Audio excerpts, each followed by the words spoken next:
자, 이제 질문 나오는 거는 이따가 끝부분에 모아서 답변해 드립니다. 응? 이게 뭘로 해야 되나? 응? 어느 거?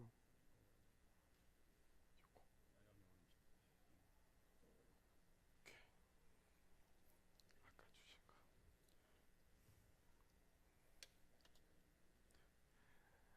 자, 이제 사도신경의 이제 첫 번째 부분입니다. 성부 하나님, 우리가 전능하사 천지를 만드신 하나님 아버지를 믿사오며, 여기 지금 성부 하나님에 대해서 우리가 세 가지의 수식어가 있어요. 전능하신 하나님, 그리고 아버지 하나님, 창조주 하나님. 그렇죠? 전능하사, 이게 우리나라 말에 좀 섞여 있지만 하나님은 어떤 분이시냐? 전능하신 분이시고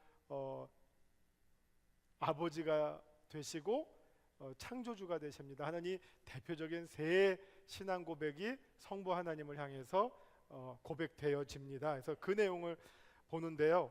일단은 시작은 구약에 나타난 하나님의 이름으로 여러분 유임을 시작합니다. 이게 구약을 공부하시는 구약 교수님들은 뭐라고 하실지 모르겠지만 구약에 하나님의 이름이 다양하게 나와요. 그러나 이 조직신학을 하는 사람의 눈에는 이 출애굽기 3장의 모세와 하나님과의 대화 사이에서 내가 우리 민족에게 누구를 만났다고 해야 되겠습니까? 그러면서 하나님의 이름을 묻습니다. 그때 특이하게도 하나님이 우리 같으면 나는 정옥렬이다 하면 끝이지 않습니까? 그런데 하나님이 특이하게 이름을 두 번을 가르쳐 주셨어요. 하나님의 이름을 두 가지로 가르쳐 주셨어요. 그 중에 하나는 6절과 15절에 나오는 나는 내 조상들의 하나님 곧 아브라함과 이삭과 야곱의 하나님이다. 이렇게 뭐 긴 이름, 이것도 이름인데 긴 이름, 우리 무슨 그 영화 기억하시죠? 늑대와 추물. 이것도 이름이잖아요. 뭐 주먹 쥐고 일어서 이런 것처럼 여기도 지금 하나님의 이름이 홍길동 뭐 이렇게 끊어지는 게 아니라 이런 문장으로 이름이 나왔어요. 조상들의 하나님 아브라함과 이삭과 야곱의 하나님이다. 그 다음에 14절에 거기서 이제 끼어서 또 다른 이름을 가르쳐 주셨는데 그때 하나님의 이름은 나는 나다. 이거 우리 성경에는 나는 스스로 있는 자다 하는 두 가지의 이름으로 자신을 소개해 주셨는데, 이 두 가지 이름이요 우리 조직신학에서 볼 때는 전혀 다른 이름이에요. 내용이 전혀 상반된 이름이에요. 예를 들어서 한번 나는 나다, 나는 스스로 있는 자다가 이제 나는 나다 혹은 나는 내가 되고자 하는 바로 그 나다 뭐 이런 어려운 말인데, 자, 나는 나다라고 치면 죄송하지만 우리 앞에 계신 성도님 성함이 어떻게 되세요? 하면 대답하실 때 저는 접니다 했어요. 예, 저는 접니다. 답이 됐나요? 안 됐죠. 예. 그러면 왜 이렇게 답을 할 수밖에 없나요? 하면 대개 우리의 이름은요 이게 어떻게 보면 상징이거든요. 상징이란 말 하면 조금 어려울 것 같은데, 이름은 자기 이름은 그 이름이 무엇과 어떤 대화할 수 있는 이름이에요. 그 뜻이 있든지 무슨 뭐 이름이 뭐냐, 우리 뭐 예를 들어 우리 옛날에 썼던 뭐 끝순이 하면 뭐가 딱 오잖아요. 얘 막내구나 뭐 이런 거 있잖아요. 뭐 막둥이 뭐 하여튼 뭐 혹은 개똥이 이름. 왜 개똥이에요? 아주 귀한 이름이잖아요. 이게 제가 알기로는 오래 살라고 개똥이에요. 장수를 소원하는 뜻에서 개똥이라는 이름을 붙여줬대요. 그러니까 그 이름 하면 우리는 아 이게 뭐구나 라는 어떤 생각이 탁 와요. 그런데 나는 나다라는 말은 하나님은 감히 그 어떤 것으로도 비교할 수 없는 존재, 설명할 수 없는 존재. 어떻게 보면 하나님은 절대적인 존재예요. 이거는 뭐 인간 우리 피조물의 차원에서는 그 어떤 것으로도 알거나 설명할 수 없는 범접할 수 없는 하나님, 초월적인 하나님, 하늘에 계신 하나님, 그런 하나님의 어떤 전지전능함, 초월함, 절대성, 절대자유 이거를 가리키는 이름이라면, 반대로 아브라함과 이삭과 야곱의 하나님이라는 이름은 뭡니까? 하나님을 어떻게 하면 생각할 수 있을까요? 아브라함을 보면 돼요. 이삭을 보면 돼요.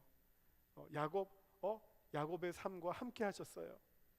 그 삶 속에 하나님이 묻어나요. 그럼 하나님이 어떤 분인가? 아브라함을 보면 보여요. 약속을 주시는 분이구나, 부르시는 분이구나, 신실하신 분이구나, 등등등등.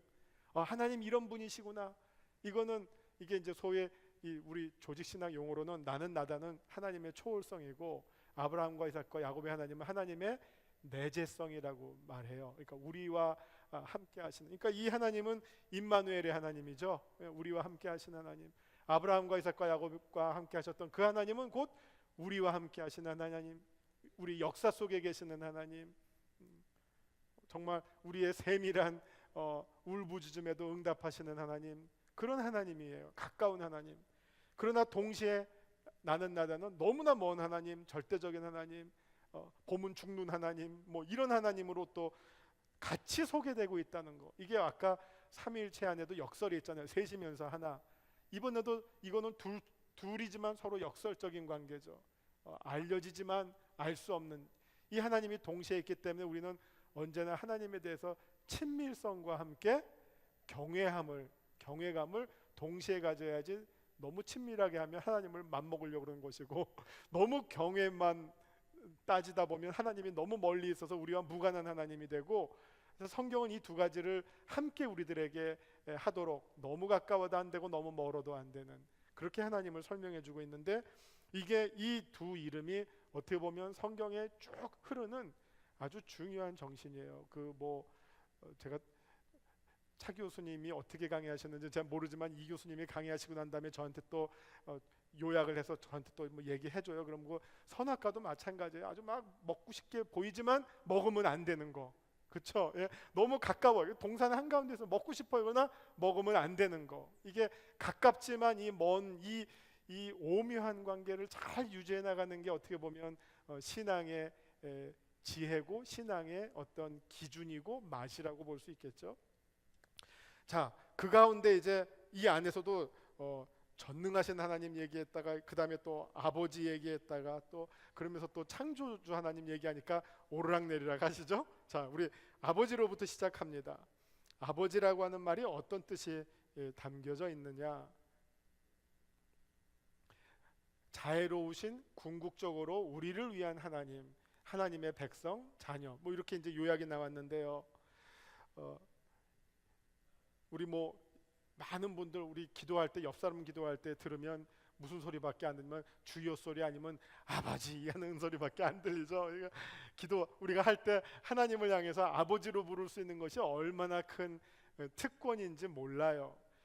구약 시대에는 하나님을 아버지라고 부를 수도 없었고요. 이건 어떻게 보면 예수님이 우리에게 주신 큰 선물 가운데 하나예요. 너희는 기도할 때 이렇게 기도해라. 하늘에 계신 우리 아버지요. 이거는 예수님이 특허권 갖고 계신 거고요. 그걸 우리에게 풀어주셔서 우리도 비로소 하나님을 향해서 아버지라고 부를 수 있게 됐는데, 그 하나님을 아버지로 부를 수 있는 그 내용을 한번 풀어보면요. 글쎄, 요새는 하도 별나별난 경우가 많으니까 아버지 하면 나를 때리시는 분으로만 생각하실 분들도 있을지 모르겠지만, 이 정상적이라면 아버지 하면 이거는 우리를 위한 하나님, 정말 그 어떤 그 어머니에게서와는 또 다른 어떤 그 모성애와는 다른 어떤 또 부성애가 있죠. 그래서 하나님 아버지 할 때 그 하나님은 우리를 위한 하나님이시다. 이 God for us라고 하는 말은 이게 그냥 쓰는 말이 아니라 이건 아주 특정 용어예요. 신학에서 쓰는 특정 용어예요. 하나님은 어떤 하나님이냐? 하나님은 근본적으로 우리를 위한 하나님이십니다. 그래서 창조하시고, 그래서 구원하시고, 그래서 마지막에 우리에게 영생을 주십니다. 이 하나님이 우리를 향한 모든 그 사역의 핵심적인 동기가 있다면 그것은 God for us예요. 우리를 위한 하나님. 그거를 우리를 위한 하나님을 그 어떤 인간관계에 우리가 잘 이해할 수 있는 인간관계로 표현한다면 그게 바로 아버지, 우리의 아버지가 되시는 하나님이시다 하는 걸로 설명을 하는 내용입니다. 그렇고요. 이 아버지에 대해서 이제 뒷부분에서 다시 한번 말씀드리겠고요. 여기서 조금 그 아버지가 우리에게 아버지가 되는 이유가 예수 그리스도의 아버지, 이게 이 말을 잘 들으시면요, 예수 그리스도의 아버지이시고요, 우리에게는 하나님 아버지가 되셔요. 이다와 되다예요. 그러니까 예수님은 원래 하나님의 아들이니까 하나님은 예수님의 아버지이시죠. 여기 하나님의 아들이신 분 없죠. 우리는 아들이 된 사람들이에요. 그래서 아버지 되신 하나님이에요. 근데 우리가 누구 때문에 하나님이 우리 아버지가 되셨죠? 예수님 때문에. 예, 아주 잘 정리하고 계십니다. 그럼 제가 조금 더 간단하게 넘어갑니다. 여기서 예수 그리스도의 아버지이신 하나님이고요. 근데 유인물을 보세요. 아직 일로 가지 마시고 유인물을 보시면 아버지란 단어는 관계를 나타내는 말입니다. 아버지란 단어는 반드시 아들을 필요로 합니다. 여기 결혼하셨는데 아직 자녀가 없으신 분은 남편은 되었을지언정 아직 아버지는 안 되신 거죠. 그죠? 아버지라고 하려면 반드시 뭐 딸이라도 좋지만 어쨌든 자녀가 있어야지 비로소 아버지가 돼요. 남편이랑 아버지는 그 점에서 또 달라요. 하나님 아버지라고 하는 것은, 우리가 하나님을 향해서 아버지라고 부를 수 있는 것은 그 호칭은 당연히 아들을 전제로 하고 아들이 있기 때문에 아버지라고 하는 말이 성립이 된다. 그래서 아까 말씀드린 것처럼 이위일체 하나님 아버지와 하나님의 아들인 성자 예수 그리스도가 이렇게 해서 함께 묻어간다는 거예요. 그러면서 이 아버지라고 하는 말은요 반드시 단수예요. 이건 물론 뭐 죄송하지만 어머니가 재혼하시면 아버지가 첫 번째 아버지, 두 번째 아버지 생길 수도 있지만 생태학적으로 아버지는 유일무이하단 말이에요. 아버지는 한 분일 수밖에 없어요. 그러니까 이 아버지라고 하는 말 속에는 아까 말씀드린 것처럼 우리를 위한 자애로운 하나님뿐만 아니라 아들과의 관계, 하나님을 우리가 아버지라고 부르면 우리는 당연히 그의 자녀가 되는 거고 그의 신하가 아니에요. 이것도 어떻게 보면 구약과 신약의 어떤 계시의 내용의 발전이에요. 우리가 구약에서는 하나님의 자녀가 아니라 주로 하나님의 백성이 주로 나와요. 그러나 신약에 와서는 하나님의 자녀라는, 이 예수님이 아버지라고 가르쳐 주셨기 때문에 이제는 우리 모두는 다 하나님의 자녀들이 돼 버렸거든요. 그래서 거기에서 이제 또 아버지와 아들의 관계가 성립이 되는 것이죠.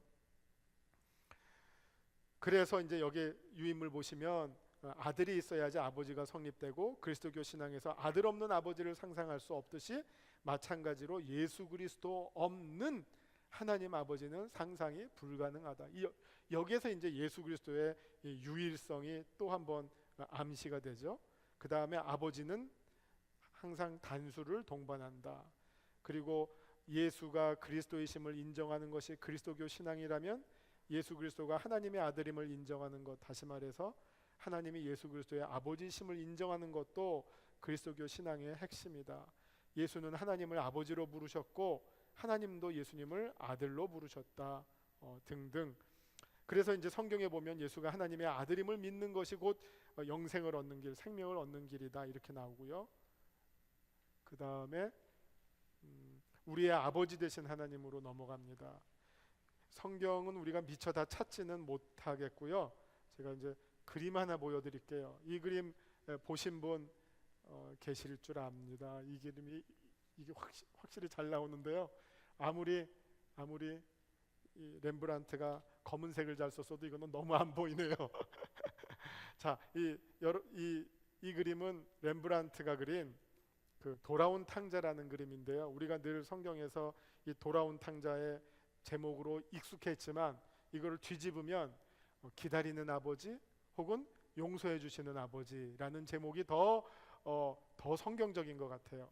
자, 이 그림을 보시면요, 여기 아버지가 계시고 이게 돌아온 탕자고 여기 아마 그 형이 이렇게 딱 노려보고 있죠.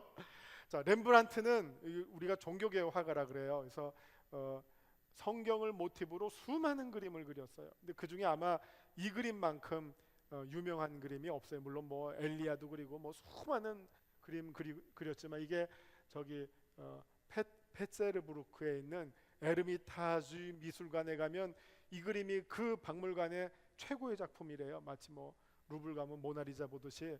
그래서 이 그림 앞에서 사람들이 막 줄 서고 한 2m 크기의 큰 그림이라고 하는데, 이 그림을 통해서 이 렘브란트가 정말 이 누가복음에 나오는 이 돌아온 탕자의 비유를 어느 신학자가 설명하는 것보다도 더 절묘하고도 적절하게 이제 비유를 해요. 이게 아들의 신분인데, 이 뭐 우리 옛날에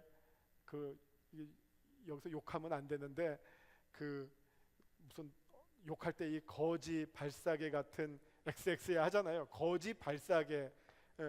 이 거지는 신발도 못 신으니까 발을 무슨 헝겊 같은 걸로 둘둘 둘러싸고서 그냥 오만데 다 돌아다녔으니까 얼마나 지저분해요. 이 아들의 발을 보세요. 하나는 신발 벗겨져 있고 누더기 같은 발. 이게 이 발이 이 아들의 어떤 상태를 가리키죠. 머리도 이게 구약에서는 빡빡 밀면 죄수래요.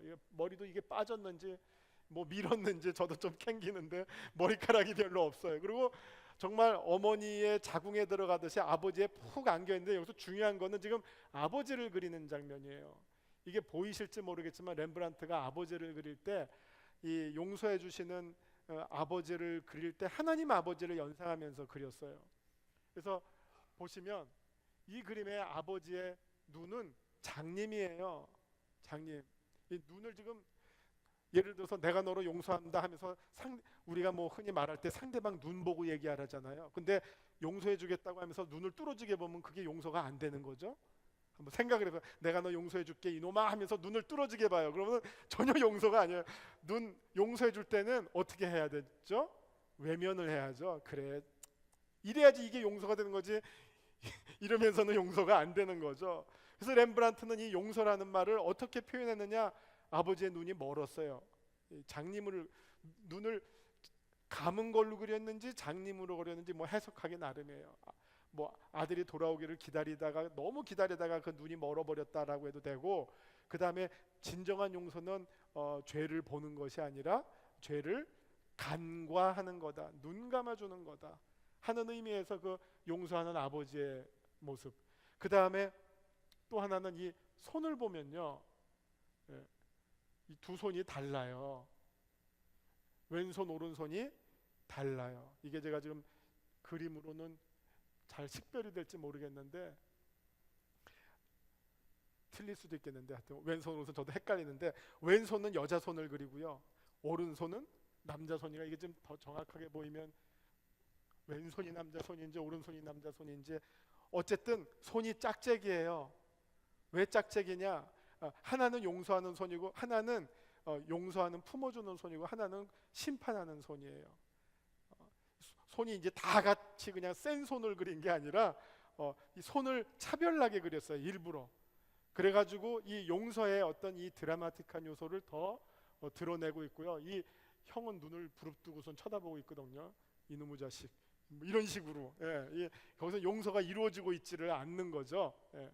이게 지금 어쨌든 성경에서 말하고 있는 우리 하나님 아버지를 렘브란트는 이렇게 그렸는데, 한번 이게 지금 뭔데 요새는 수업 시간에도요, 스마트폰 자 뽑자 해가지고선 렘브란트 돌아온 탕자 쳐라 그러면 딱 학생들이 이렇게 해서 눈앞에 놓고 다 봐요. 사실 이제 이런 시대도 이제 지난 것 같아요. 이제 다 이렇게 보니까 한번 집에 가서 보시면서, 이거는 그 그림을 보시면서 큐티를 하셔도 돼요. 우리 하나님이 어떤 하나님이신가, 하나님 아버지라고 하는 게 어떤 모습으로 우리에게 소개하고 있느냐. 그래서 그 그림을 보시면 하나님 아버지에 대해서 아주 충분히 공감하실 수 있게 됩니다.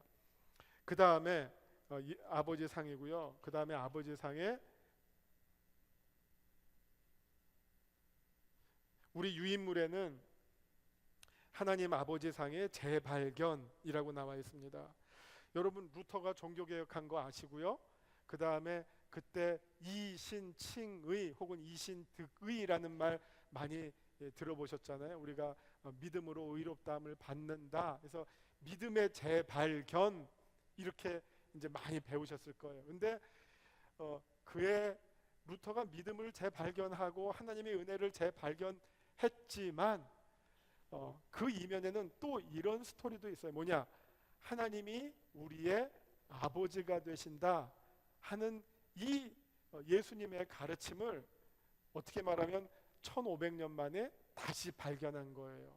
이게 잘 이해가 안 되실지 모르겠지만 루터 이전의 신학자들, 심지어 어거스틴이라고 하는 위대한 신학자도 하나님이 우리의 아버지 되십니다 라고 하는 거를 몰랐을 리는 없지만 그의 신학에서는 이게 중요하게 취급을 하지 않았어요. 하나님이 우리의 아버지라고 하는 거를 거의 대부분의 신학자들이 잊고 살았어요. 왜 중세를 암흑이라고 하는 줄 아세요? 하나님을 아버지라고 생각하는 따뜻한 신앙이 없었어요. 그때 하나님은 어떻게만 생각했느냐? 무시무시한 심판자. 죄에 대한 두려움은 있죠. 그러나 용서에 대한 확신, 감사, 은혜에 대한 감격 사라졌어요. 왜? 하나님을 아버지로 믿는다는 것을 생각을 못한 거예요. 그러나 루터가 하나님의 은혜를 발견하고 믿음의 소중함을 발견하고 우리도 용서를 받을 수 있다라고 하는 이 복음을 재발견하게 된 이유에는 하나님이 우리의 아버지가 되신다 하는 이 내용을 재발견했다고 하는 거죠. 그래서 루터가 아까 말씀드린 요리문답, 소요리문답 강해, 대요리문답 강해할 때 이 부분 하나님이 우리의 아버지가 되십니다 하는 것을 얼마나 많이 강조했는지 몰라요. 그래서 건강한 신앙은 무엇으로부터 시작되느냐? 간단하게 말씀드리면 하나님이 우리의 아버지 되신다고 하는 이 분명한 확신, 하나님 아버지와 우리와의 이 아버지와 아들의, 여자분들도 계시니까 아버지와 자녀의 관계, 이 관계로부터 여러분의 건강한 신앙이 시작이 된다는 거죠. 그래서 루터의 종교개혁에 있어서 하나님 아버지의 재발견은 아주 결정적인 신학적 재발견이었다 말씀드리고요. 그 다음에 이제 전능하신 창조주인데요. 요거는 우리가 성경을 하나 찾죠. 이 말씀만큼 전능하신 하나님을 잘 설명하는 본문이 제가 보기에는 이 말씀만큼 좋은 말씀이 없어요. 예레미야 32장.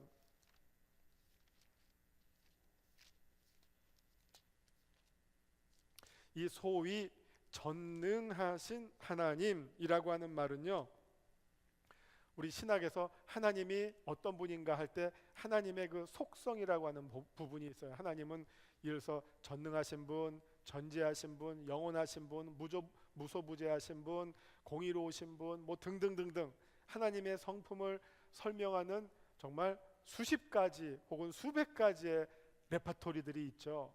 그런데 사도신경에는 이 모든 하나님의 성품을 만약 한 가지만 가지고 온다면 무엇으로 가지고 올 수 있을까 생각할 때 하나님의 전능하심을 뽑은 거예요. 자, 왜냐하면 모든 성품을 다 포괄할 수 있는 하나의 성품은 전능하심이에요. 하나님은 지식에 있어서 전능하시고요. 지식에 있어서 전능하시면 전지가 되죠. 하나님이 사랑에 있어서 전능하세요. 그러면 뭐죠? 하나님은 사랑이시다가 돼요. 이게 뭐 우리가 흔히 말할 때는 사랑이 많으신 하나님, 하지만요 이게는 신학적으로는 정확한 표현은 아니에요. 하나님은 사랑이 많으신 게 아니라 하나님은 사랑이세요. 왜냐하면 많다고 하는 거는 아무리 많아도 모자름을 전제로 하는 말인데 사랑이다 하면 이거는 100%가 되는 거예요. 사랑에 있어서 100%, 그 다음에 시간에 있어서 100%, 그러면 하나님은 영원하시다. 이 100%라는 말이 전능이거든요. 그러니까 하나님의 모든 성품을 한마디로 표현한다면 전능하신 하나님인데, 특별히 여기서 전능하신 것을 우리 사도신경에서는 2줄에서는 창조와 관련시키지만 전체로 보면 창조서부터 심판까지 연결시키고 있어요. 그게 지금 예레미야서 32장 17절부터 19절까지 나와요. 자, 한번 제가 17절부터 19절까지 읽을게요. 슬프도소이다 주 여호와여, 주께서 큰 능력과 표심팔로 천지를 지으셨사오니. 자, 이게 지금 전능하사 천지를 만드신, 딱 일로 들어가 있죠. 주에게는 할 수 없는 일이 없으시니이다. 하나님의 전능하심을 계속 노래해요. 주는 은혜를 천만인에게 베푸시며 아버지의 죄악을 그 후손의 품에 갚으시오니 크고 능력 있으신 하나님이시요 이름은 만군의 여호와시니이다. 다 이 전능하신 하나님을 노래하고 있어요. 그 다음에 주는 책략에 크시며 하시는 일에 능하시며, 또 역시 전능이죠. 그래서 어떻게 되느냐, 인류의 모든 길을 주목하시며 그의 길과 그의 행위의 열매대로 보응하시니이다. 자, 그러면 왜 우리가 하나님을 전능하시다고 하느냐? 하나님은 창조를 하신 것, 이 세상을 창조하신 것뿐만 아니라 마지막에는 뭐까지 하시죠? 심판까지 하세요. 창조만 하신 신이 있다면 우리는 그 신을 전능하다고 말할 수 없을 거예요. 심판은 딴 신이 한다면 그냥 세례 요한 정도밖에 안 되겠죠. 시작과 함께 끝을 다 주관하시죠. 그래서 알파랑 오메가라 그러잖아요. 하나님이 알파와 오메가, 이거 알파벳 가지고 말하면 알파와 오메가지만 이거를 호스 파워라고 해야 될까, 마력으로 표현하면 하나님은 전능이 돼요. 창조와 심판까지도 하나님의 손 안에 있어요. 그래서 그분이 전능하신 하나님이에요. 우리 인생의 시작과 끝뿐만 아니라 역사의 시작과 끝, 그 다음에 이 우주의 시작과 끝까지 다 하나님의 전능하신 장중에 있기 때문에 우리는 그 하나님을 창조주 하나님이시면서 동시에 뭐죠? 심판주 하나님으로 고백하고 있다는 거죠. 이게 바로 우리의 전능하신 하나님이라고 하는 신앙 고백 안에 들어있는 깊은 뜻이 되겠습니다. 자, 그 다음에 조금 그 다음 주제는 어려운 주제인데요. 전능하신 하나님과 의인의 고난인데, 하나님이 이렇게 전능하시다면 왜 하나님의 백성 혹은 무고한 사람들이 고통을 당해야 될까? 이게 우리가 신앙의 어떤 깊은 비밀을 깨닫기 전에는 이해가 안 되는 부분이고 납득이 안 되는 부분이죠. 의인이 형통해야 될 텐데 왜 고난을 당할까? 이거는 이제 욥기에서부터도 나오는 질문이기도 하지만, 이게 그래서 이제 옛날에 기독교를 우습게 공격했던 에피큐로스들이 질문을 던졌어요. 하나님으로 하여금 아무도 못 드는 바위를 만들라고 해라. 그 다음에 하나님 보고 들어보라고 해라. 그러면 들어야 될까요? 못 들어야 될까요? 난감하죠. 이게 말장난인데, 지금 전능하신 하나님과 의인의 고난은 지금도 계속되는 질문입니다.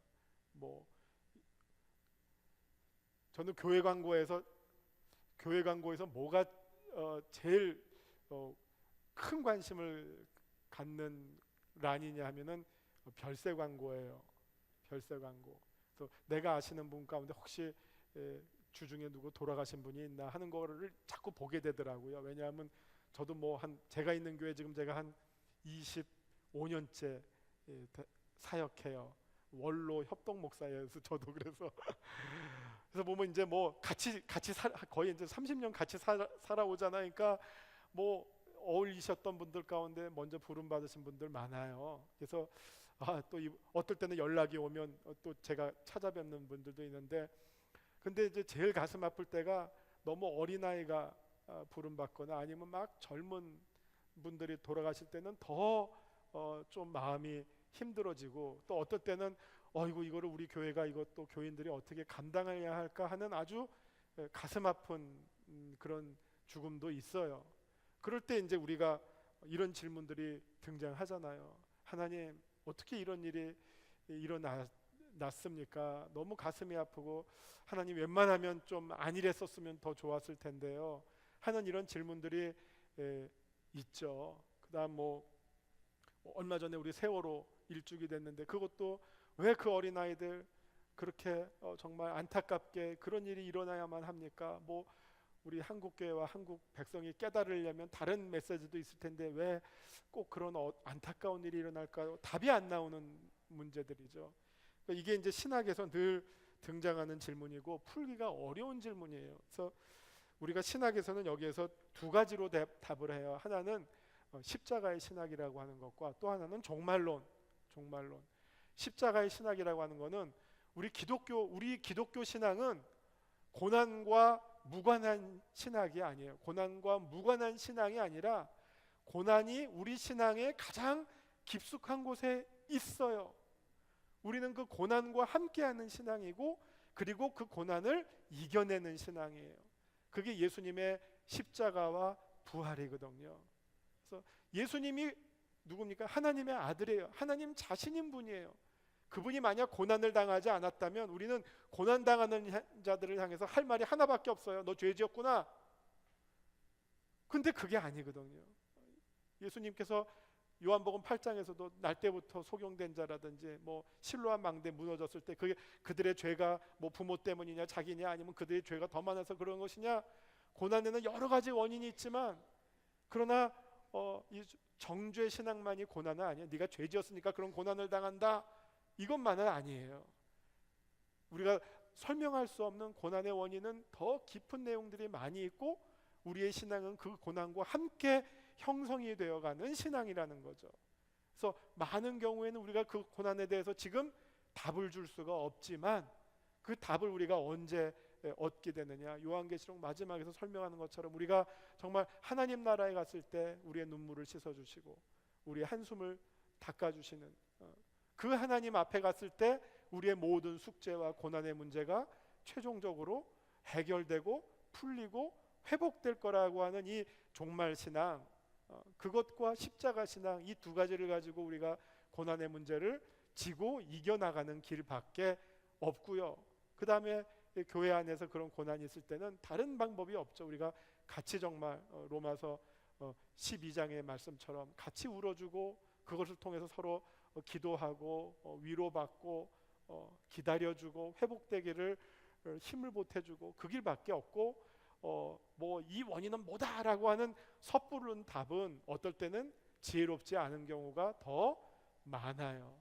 그래서 그냥 그때는 우리가 기다리고 하나님의 뜻이 언젠가는 임하기를 모든 성도들이 같이 응원해주고 기다리는 수밖에 없다는 거, 여기에 대해서는 별다른 정답이 없다는 것이고요. 그 다음에 이제 성경의 창조론은요, 이 세상의 모든 종교와 철학이 이 시작과 끝에 대해서 관심이 많아요.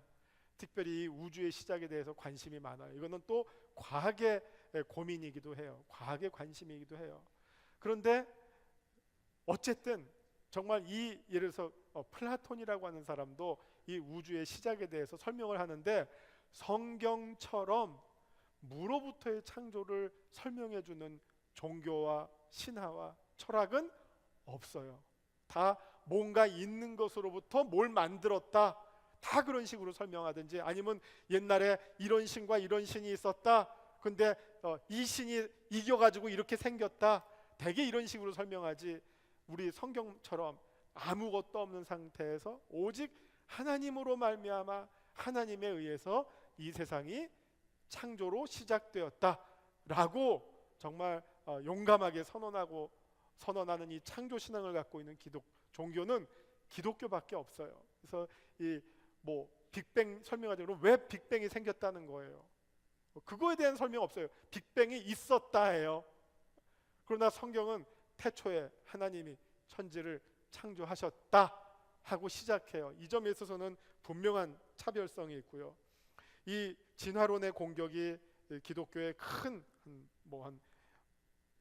공격을 주고 있는데, 제가 생각하기에는 뭐 과학과 신학의 대화가 지금도 활발하게 이루어지고 있고, 우리가 한편으로는 창조에 대해서도 너무 그냥 어떻게 보면 딱딱하게 생각하거나 고리타분하게 생각할 필요 없이 하나님의 창조의 사역을 조금 더 넓게 다양하게 볼 수도 있고요. 그래서 요즘 많은 신학자들이 얘기하는 게 하나님의 창조의 계속성을 이야기해요. 하나님이 한번 딱 만들어 놓고 이루고 있는 하나님이 아니라 하나님의 창조는 시작과 더불어 지금도 계속 진행되고 있다. 이렇게 보면 진화론자들의 공격에 대해서 훨씬 더 우리가 적극적으로 대응할 수 있다고 생각이 됩니다. 자, 이제 시간이 3시 22분이에요. 그래서 이제는 일단은 여기까지 제가 오늘 강의는 하고요. 질문에 대해서 제가 조금 답변을 드려야 될 것 같습니다. 첫 번째 질문은 우리가 사도 신조라 하지 않고 신경이라고 하는 이유가 무엇입니까? 이거는 사실 한국 사람만 경험하는 질문이죠. 우리 하느님 가지고 싸우잖아요. 이거 한국 사람들만 하는 싸움이잖아요. 자, 신조, 신경. 아까 말씀드린 것처럼 아주 특별한 경우 빼놓고는 다 우리가 모든 걸 신조라고 하지만 왜 사도신경에 대해서 신조라고 하지 않고 신경이라고 하느냐? 어떤 분들은 이거 신조라고 해야지 더 맞다라고 주장하시는 분들도 있는데 우리는 이미 사도신경에 익숙해 있어요. 왜 그러느냐? 이유를 딱 말씀드리면 여러분 사도신경에 나와 있는 모든 그 글자, 이 문장 이거는요 누가 생각해내서 조성한 단어가 아니라 모든 작구 하나하나가 다 성경 안에서 뽑아온 거예요. 그 출처가 성경이에요. 뭐 3일 만에 돌아가신 지 3일 만에 이런 것도 다 고린도전서 15장에 나오는 말들이고 성경 안에 나오는 말들이 그것을 가지고 재조합을 신앙의 내용에 따라서 조합을 한 내용이라고 하는 이유가 하나고요. 그 다음에 아까 말씀드린 것처럼 이 사도신경은 성경의 가장 짧은 요약이에요. 그래서 성경만큼의 물론 성경에 동등하지는 않지만 성경만큼의 그 가치와 그 어떤 존경을 우리가 나타내기 위해서 신경이라고 하는 말을 썼는데 뭐 거북하시면 신조라고 쓰셔도 이거는 무방한 말이고요. 신조라고 하면 틀렸다라고 말할 수는 없는 내용입니다. 두 번째 질문. 스스로 신앙 고백을 할 수 없는 유아들에 대한 세례는 어떤 맥락에서 가능한 것일까요? 이것도 질문이 많이 나오는 내용 가운데 하나입니다. 아까 말씀드린 것처럼 원칙은 세례를 줄 때 세례받는 사람들의 믿음의 응답이 동반돼야지 세례를 주는 게 당연해요. 이거는 원래부터 맞는 내용이에요. 그래서 초대교회는 요즘처럼 유아세례 물론 요즘은 교파에 따라서 유아세례를 인정하지 않는 데가 있지만 유아세례를 인정하는 교단에서처럼 생후 얼마 지나면 꽃주일 되면 다 유아세례 주고 성탄절 되면 유아세례 주고 그러잖아요. 초대교회는 그렇게 유아세례가 강조가 되지는 않았어요. 그래서 어거스틴이 유아세례를 엄청 강조했는데 자기 자신은 유아세례를 안 받은 사람이에요. 성인 세례를 받은 사람이에요. 그런데 유아세례가 왜 강조가 되었느냐? 이거는 원죄론 때문이에요. 원죄론 아시죠? 우리는 날 때부터 죄를 가지고 태어났다. 근데 원죄로는 우리가 날 때부터 죄를 가지고 태어났다. 이거 기억하시고 그 다음에 세례라고 하는 것은 무엇이냐? 죄를 씻는 의식이에요. 죄를 씻는 의식. 그래서 우리가 구원받으려면 반드시 선결 조건이 무엇이냐? 죄를 씻지 않고는 구원받을 수가 없어요. 이렇게 한번 연결시켜 보시면 돼요. 그런데 옛날에는 유아 사망이 많았어요. 그래서 우리가 백일잔치도 하고 돌잔치도 했잖아요. 유아 사망이 많았으니까 이 산모도 잘 죽었지만 애들도 어렸을 때 잘 죽었어요. 그러니까 얘네가 이 어린아이들이 자의식으로 응답을 하면서 세례받기까지 기다리기에는 그 전에 죽는 애들이 너무 많아요. 그런데 무슨 생각을 가지고 있죠? 세례를 받지 않으면 죄를 못 씻고 죄를 못 씻었으면 구원받을 수 없다. 그러니 부모의 입장에서 여러분이 부모세요. 그러면 어떻게 하시겠습니까? 비록 얘가 지금은 자의식으로 응답을 못한다 하더라도 적어도 누구의 대신의 신앙 혹은 부모의 신앙을 통해서라도 얘를 유아 세례를 받게 해서 일단 죄 씻는 의식을 해놓는다면 설사 무슨 일을 당하더라도 구원에 대한 확신을 부모로서 가질 수 있겠다라고 하는 그런 아주 실질적인 필요성. 그리고 세례라고 하는 게 또 하나의 의미가 죄를 씻는 것뿐만 아니라 교회의 멤버십이 되는 거예요.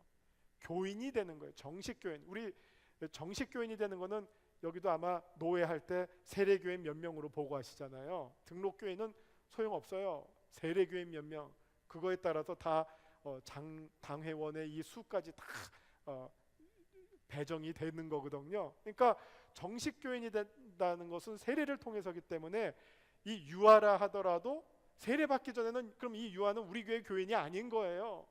이거 이도 아니고 저도 아닌 거죠. 근데 세례를 통해서 정식 교회의 멤버로 받아들이는 그 의식이기 때문에 이 세례를 줌으로 말미암아 비록 유아라 하더라도 우리 교회의 정식 교인이 됐습니다 라고 하는, 다시 말하면 그리스도의 지체가 되었습니다 라는 이런 신학적인 의미가 있어서 유아 세례를 거행해 왔고요. 또 하나 이제 구약으로부터 이유를 달면, 구약에는 뭐가 있었습니까? 할례. 할례 받을 때 아이한테 물어보고 하나요? 그러면 누가 하겠다 그러겠어요? 아무도 안 하겠다 그러지. 그럼에도 불구하고 일방적으로 하는 거죠. 이때는 이제 하나님의 그 언약에 선택된 백성의 표로 한 것처럼 그런 어떤 구약의 할례의 전통이 신약에 와서 유아 세례를 통해서 적용이 된 거죠. 근데 이거는 여전히 아까 말씀드린 것처럼 세례 받기 전에 믿음을 확인하는 절차를 강하게 요구하는 입장에서는 믿음을 아직 확인 안 했는데 세례를 주는 거는 이거 세례 남발이다라는 비판의 의견이 있기 때문에 어떤 교단에서는 이거를 시행하지 않고, 그러나 또 이 뭐 로마 가톨릭, 그다음에 루터교, 장로교, 성결교, 감리교 이런 데서는 유아 세례를 시행을 하고 있어요.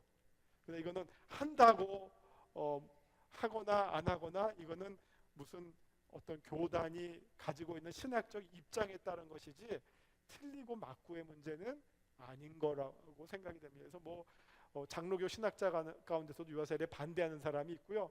반대로 또 유아 세례를 거부하는 교단에 있는 신학자가 해야 된다라고 주장하는 경우도 있기 때문에 이거는 어떤 신학적 입장에 따라서 서로 나뉘어질 수 있는 그런 어떤 주제다. 이렇게 설명해 드리겠습니다. 제가 질문을 2개를 받았는데 혹시 그 다음에 뭐 나는 이거 질문 안 하면 집에 못 가시겠다 하는 분, 지금 딱 30분 됐으니까 요거 하나만 하고 끝나겠습니다. 뭐 큰 소리로 한번.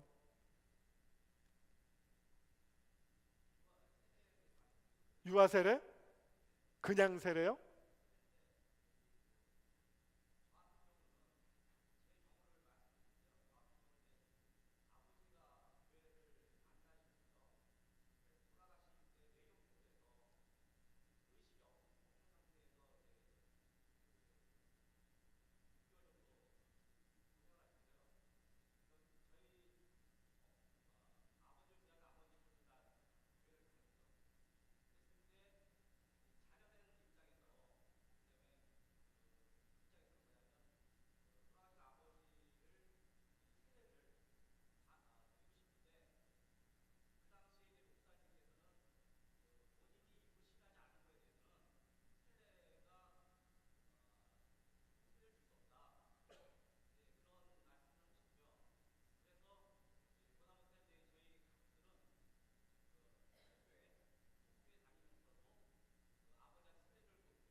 예, 예.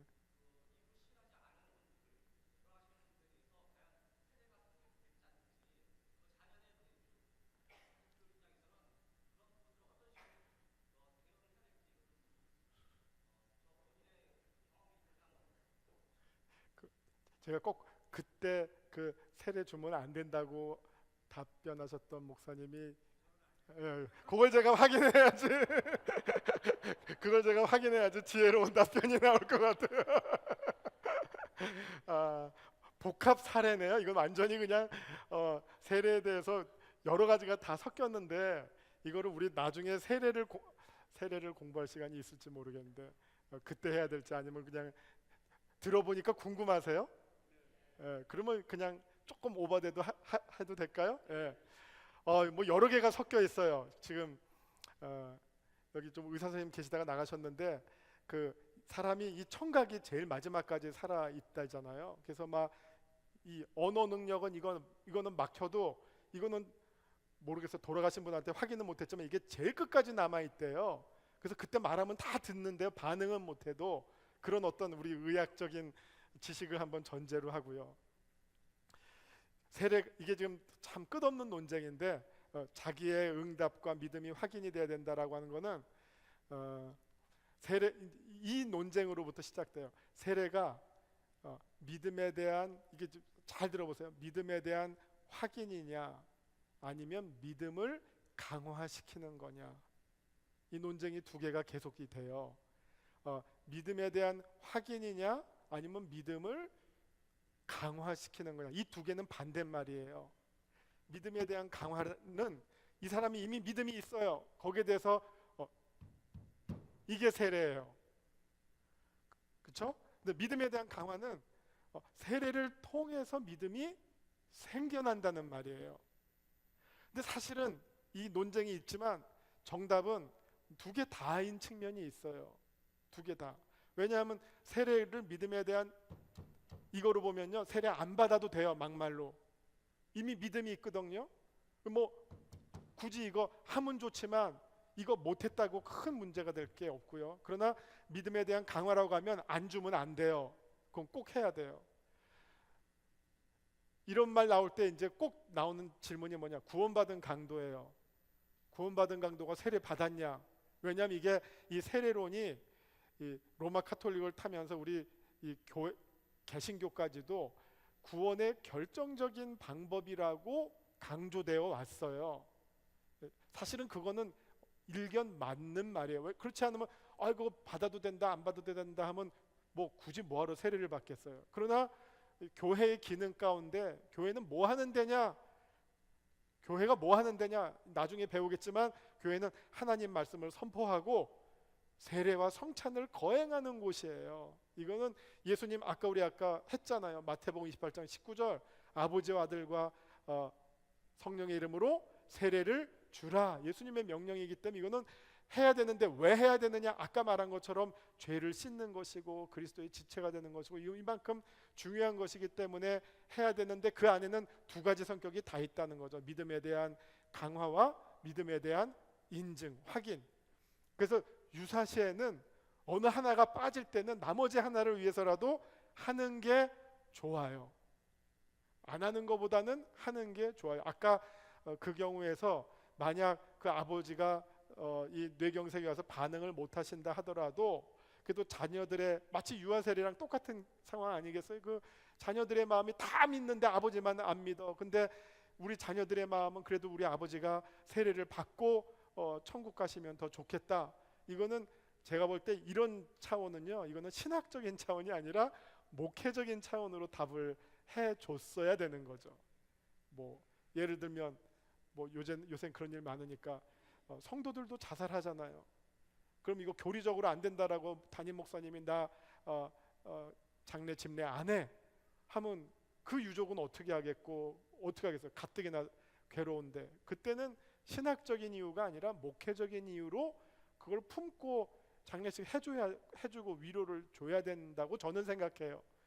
아까 저 경우에도 그 아버님이 그런 상황이라면 자녀들이 다 믿음으로 원하면 그러면 그 목사님이 정말 우리 뭐 전도하는 심정으로 가서 병상세례 베풀고 정말 이 구원에 대한 어떤 그 소망을 본인이 누릴 수 있으면 더 누리고 자녀들이 그 어떤 위로와 확신을 더 아버지의 그 구원에 대한 확신을 더 분명하게 갖도록 하는 것은 목회적인 어떤 차원에 있어서도 필요한 일이 아니겠느냐 생각이 들고요.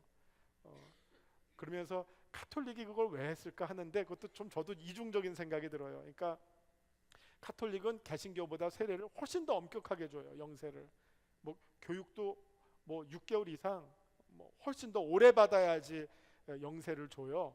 뭐 결혼할래도 영세를 받아야지 성당에서 결혼하게 하고 훨씬 까다롭게 하는데, 그럼에도 불구하고 막판에 왜 이렇게 쉽게 해줬을까? 거기에는 종부성사가 있어요. 마지막에 이 임종 직전에 베푸는 성례전이 있어요. 그래서 그 맥락에서 그쪽에서는 더 적극적으로 종부성사의 개념으로 세례를, 병상 세례를 준 것 같다. 그런 생각이 드네요. 답변이 됐는지 모르겠어요.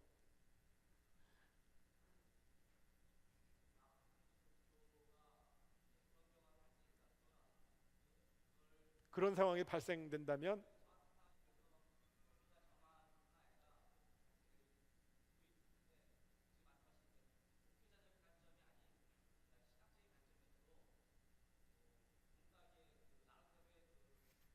그러니까 오케이. 예.